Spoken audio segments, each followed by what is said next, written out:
All hockey players like to shoot the puck, but not all know how to become a goal scorer. Scoring goals in hockey requires accuracy, quickness, and power. In this movie, Dr. Yasha Smushkin shows you the road to becoming a hockey sniper. The main idea is to help you understand the science of accuracy. This understanding will transfer your shooting power into scoring techniques. Before you take the puck and attack the net, you must be aware of some important elements of shooting and how they are related. Your body with the skates and the stick represents a mobile on-ice machinery with upper and lower units. The upper stick arms unit works as a mechanical lever, directing the puck to a precise target. The lower skates legs unit is a base where the contact between the edges of the skates and the ice provides both a stable foundation and a power for the shot. The muscular force moves through the legs up to the trunk and is finally transferred to the arms.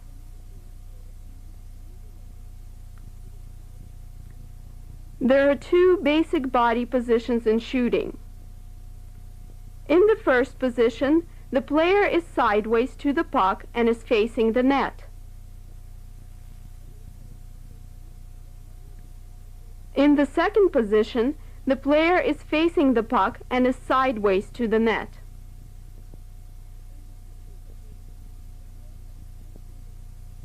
Shooting has two major forms of puck manipulation: throwing the puck, also called a wrist shot,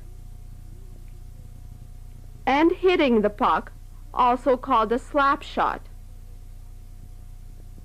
The throwing motion has two components: an acceleration of the stick with the puck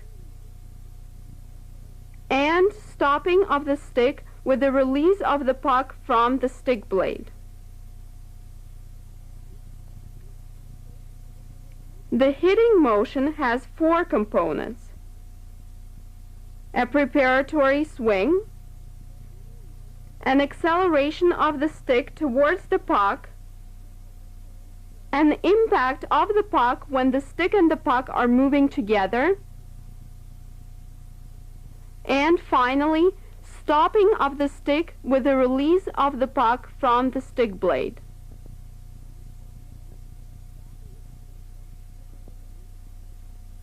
As the body weight shifts from leg to leg in the full range of the stick motion, the upper and the lower units may either rotate, moving in the same or opposite to each other directions,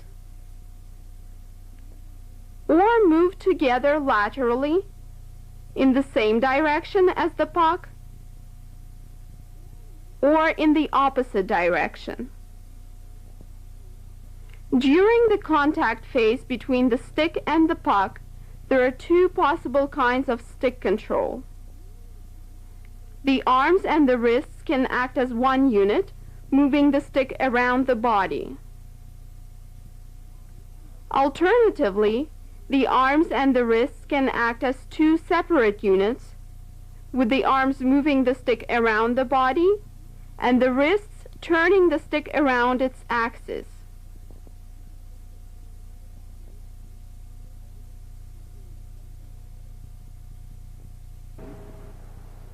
In the game, a super powerful shot is worthless unless the puck reaches the net.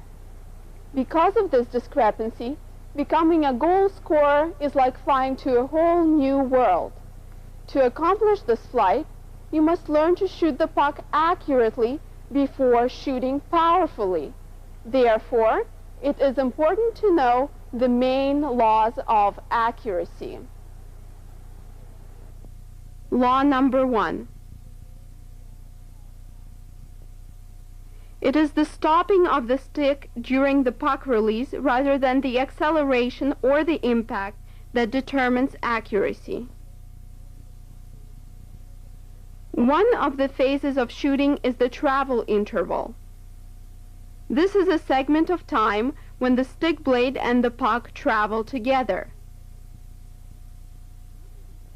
At the end of the travel interval, there is a dead point, a moment when the stick blade separates from the puck and the puck alone travels towards the target. The length of the travel interval may vary. In wrist shot, for instance, the travel interval is 3 times longer than in the slap shot. The travel interval and the dead point are crucial to accuracy. For the puck to reach the target, you must stop the stick in a way that the puck continues traveling in a designated rather than in an arbitrary direction. To achieve this, the stick blade must stop at the dead point of the travel interval, avoiding any fluctuations. Law number 2. The accuracy in shooting depends on the precision of the player's puck release skills. Even minor deviations in the puck release lead to an unsuccessful outcome of the shot. Thus, the puck will miss an empty net even when shot from just 6 meters away if the angle of the stick blade deviates horizontally or vertically from the center of the net by more than 4 degrees. Achieving precision in the puck release is considerably complicated by the fact that the final direction of the puck during the release does not coincide with its initial direction during the travel interval. As a result, precise puck release requires an intricate control of the stick-puck contact and a super feeling of the puck. Law number 3. The puck release along the vertical line of the net is produced by turning the stick blade around its horizontal axis. All vertical deviations of the puck from the net result from mistakes in the wrist control. Law number 4. The puck release along the horizontal line of the net is produced by turning the stick blade around its vertical axis.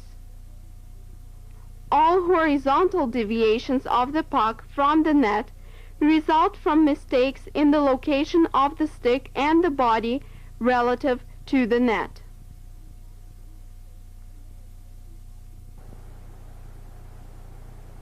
Accuracy is the foundation of a hockey sniper.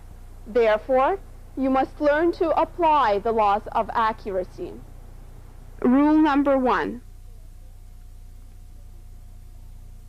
You have to maintain a very tight grip on your stick. A weak grip makes it difficult to stop the stick at the dead point of the travel interval.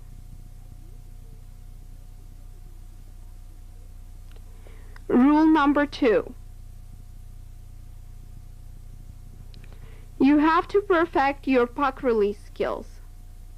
For this, you must master several different ways of stick-puck contact.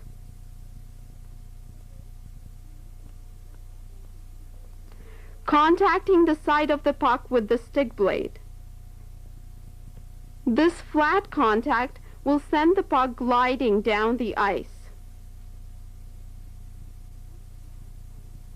Contacting the top rim of the puck with the stick blade.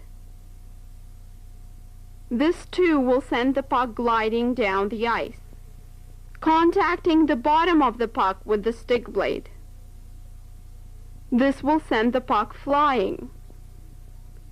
Contacting the puck without simultaneous rotation. This will send the puck moving in a straight line with no spin.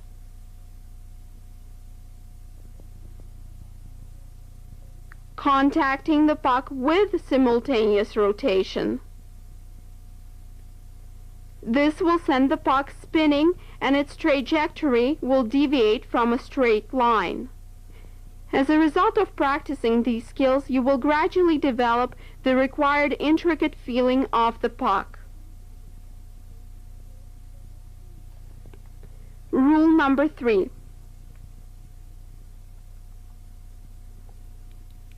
You must first master muscular control of the puck release before establishing visual control. For that, you should practice shooting the puck with slow, soft, and smooth stick swing using the variety of release skills that were shown. Rule number 4.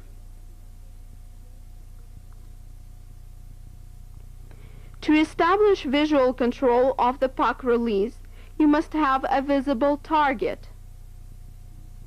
Without a target, you will never become an accurate shooter. Rule number 5.